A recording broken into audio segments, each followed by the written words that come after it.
বন্ধুরা আজকের এই ভিডিওতে আমরা দেখব যে ফেসবুক আইডি কিভাবে ডিলিট করতে হয়। ফেসবুক আইডি ডিলিট করার আগের যে প্রসেস ছিল তা কিন্তু এখন পরিবর্তন হয়ে গেছে। এখন নতুন নিয়মে কিভাবে আপনি ফেসবুক আইডিকে ডিলিট করবেন তাই এই ভিডিওতে আমরা দেখব। তাই ভিডিওটাকে স্কিপ না করে শেষ পর্যন্ত দেখে নিন। এখন ফেসবুক আইডি ডিলিট করার জন্য সবার প্রথমেই আপনি ফেসবুক অ্যাপ্লিকেশনটাকে ওপেন করে নেবেন। ফেসবুককে ওপেন করে এখন আপনি বাঁদিকে থ্রি লাইন দেখতে পাবেন, এখানে থ্রি লাইনে ক্লিক করে তারপরে এখান থেকে আপনারা সেটিংস এন্ড প্রাইভেসিতে ক্লিক করে দেবেন। এখন এখান থেকে সেটিংসে ক্লিক করে দেবেন। সেটিংসে ক্লিক করে দেওয়ার পর এখন বন্ধুরা এখান থেকে আপনারা অ্যাকাউন্ট সেন্টারে ক্লিক করুন। তারপর এখান থেকে আপনারা ম্যানেজ অ্যাকাউন্টসে ক্লিক করে দেবেন।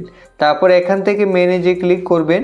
ম্যানেজে ক্লিক করে দেওয়ার পর এখন বন্ধুরা এখানে আপনি দেখতে পাবেন ডিঅ্যাক্টিভেশন অর ডিলেশন, তো এখানে ক্লিক করুন।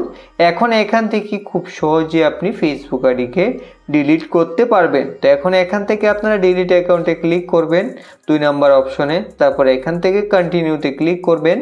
এখন এখান থেকে আপনাদের একটা কারণ সিলেক্ট করতে হবে কি কারণে আপনি ফেসবুক আইডিকে ডিলিট করতে চান। তো এখান থেকে আপনি যে কোনো একটা রিজন সিলেক্ট করে তারপর এখান থেকে কন্টিনিউতে ক্লিক করে দিতে হবে।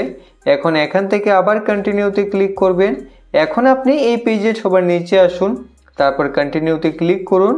এখন এখান থেকে আপনাদের ফেসবুক আইডির পাসওয়ার্ড দিতে হবে। তো এখানে আপনি ফেসবুকে পাসওয়ার্ড দিয়ে দেবেন। আর যদি ফেসবুকে পাসওয়ার্ড ভুলে গিয়ে থাকেন তাহলে দেখুন আই বটনে একটা ভিডিও লিঙ্ক শো হচ্ছে, তাতে ক্লিক করে সবার প্রথমে আপনি আপনার ফেসবুক আইডির পাসওয়ার্ডটাকে রিসেট করে নিন এবং নতুন পাসওয়ার্ডটাকে আপনি এখানে দিয়ে দিন।